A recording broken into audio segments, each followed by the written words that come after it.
Chapter 57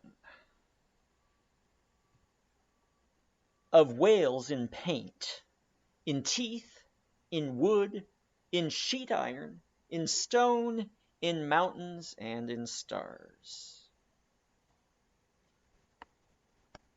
On Tower Hill, as you go down to the London docks, you may have seen a crippled beggar, or kedger, as the sailors say, holding a painted board before him, representing the tragic scene in which he lost his leg.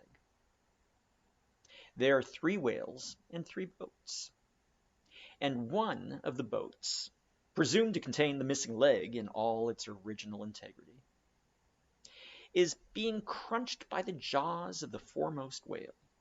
Any time these 10 years, they tell me, has that man held up that picture and exhibited that stump to an incredulous world. But the time of his justification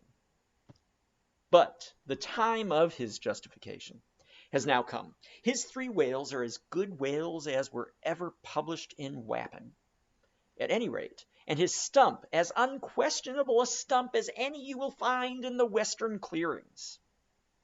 But, though forever mounted on that stump, never a stump speech does the poor whaleman make, but with downcast eyes, standing ruefully, contemplating his own amputation. Throughout the Pacific and also in Nantucket and New Bedford and Sag Harbor, you will come across lively sketches of whales and whaling scenes graven by the fishermen themselves on sperm whale teeth, or ladies' busks wrought out of the right whalebone, and other like scrimshander articles, as the whalemen call the numerous little ingenious contrivances they elaborately carve out of the rough material in their hours of ocean leisure. Some of them have little boxes of dentistical-looking implements, specially intended for the scrimshandering business. But in general they toil with their jackknives alone, and with that almost omnipotent tool of the sailor, they will turn you out anything you please in the way of the mariner's fancy. Long exile from Christendom, and civilization inevitably restores a man to that condition in which God placed him, i.e., what is called savagery. Your true whale hunter is as much a savage as an Iroquois.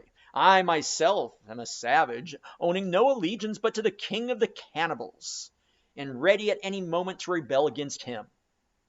Now, one of the peculiar characteristics of the savage in his domestic hours is his wonderful patience of industry. An ancient Hawaiian war club or spear paddle, in its full multiplicity and elaboration of carving, is as great a trophy of human perseverance as a Latin lexicon. For with but a bit of broken seashell or a shark's tooth, that miraculous intricacy of wooden network has been achieved, and it has cost steady years of steady application.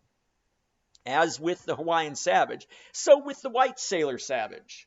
With the same marvelous patience and with the same single shark's tooth of his one poor jackknife, he will carve you a bit of bone sculpture, not quite as workmanlike, but as close-packed in its maziness of design as the Greek savage Achilles' shield, and full of barbaric spirit and suggestiveness as the prints of that fine old Dutch savage Albrecht Dürer. Wooden whales, or whales cut in profile out of the small dark slabs of the noble South Sea warwood, are frequently met with in the forecastles of American whalers. Some of them are done with much accuracy. At some old gable-roofed country houses, you will see brass whales hung by the tail for knockers to the roadside door.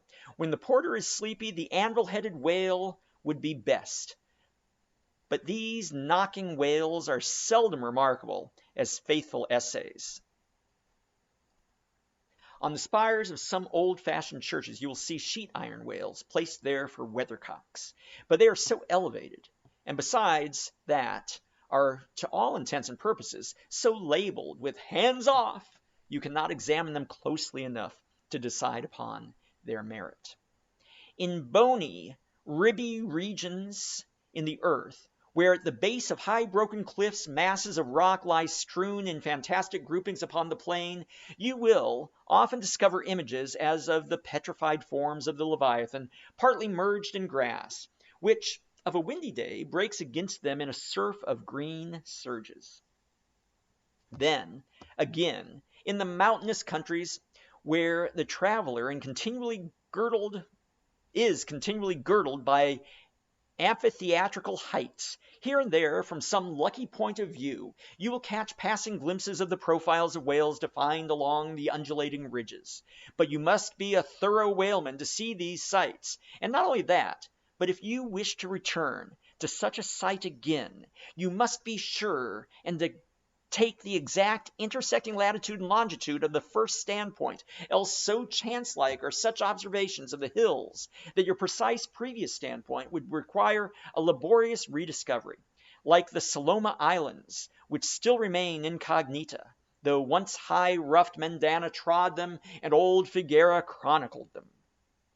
Nor, when expandingly lifted by your subject, can you fail to trace out great whales in the starry heavens, and boats in pursuit of them, as when long filled with thoughts of war the eastern nations saw armies locked in battle among the clouds. Thus at the north have I chased Leviathan round and round the pole, with the revolutions of the bright points that first defined him to me, and beneath the effulgent Antarctic skies I have boarded the Argo Navis, and joined the chase against the starry Cetus far beyond the utmost reach of the Hydrus and the flying fish.